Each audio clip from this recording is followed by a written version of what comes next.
me and Dylan are only 18 months apart from each other, so we have a much closer relationship. He's always been a grade under me. I've always been his, like, I would say, like, protector. I always look after him. If anybody says anything to him or anybody like tries to be mean to him, I always confront them. I always do everything about them. So I try to be like his guardian angel. That's what I see myself as. As much as I can, I'll always protect him. I'll give my life for him. I feel like Alexander's just been a really good big brother to Dylan, and I feel as though as they've grown, together, they're so close in age that they just, they play outside and just get along really well, and it's helped the relationship a lot. I have known Dylan since he was in kindergarten. I've worked with him in elementary school and now in high school, and he has balance issues. He falls a lot. He is kind of klutzy. What he has will continually get worse. They have pelizaeus-merzbacher disease, a neurological disorder, but it also affects your body as well. So it kind of keeps you in a mental state of around 7 years old. Dylan's is a little less severe, I think, but it's around the same thing for his disorder. It's neurological and it also affects his mobility. Their disability, it affects the myelin in their brain, so it's slowly transitioning into losing the ability, like their core abilities, like function, motor skills, talking, stuff of that nature. So it's something you slowly notice over time as well. Right now, it's starting to take his mobility a little bit more. He's starting to use a walker and a wheelchair a lot whenever we walk long distances or like go out to like a flea market or like a mall or anything like that.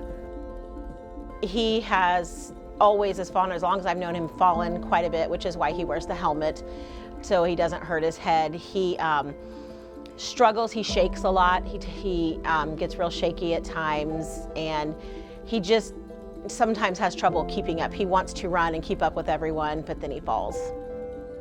Just growing up, I feel as though like it's just been hard for them to do things, hard for them to participate in activities, hard for them to, just do normal things, so.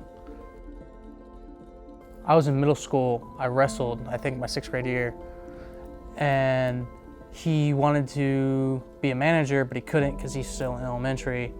And ever since then, he was like, can I be a manager of this, or can I participate in this? I was like, I'm sorry, bud, you really can't, because it's excessive. You have to run the water to them, you have to do this and that, and it's be hard. And I always see him like sad, down, that he can't like participate in the things that I do. So I was like, as soon as I heard that we had a unified track and field team last year, I seized the opportunity this year to go out, go compete, make sure he has as much fun as he can while I'm still in high school.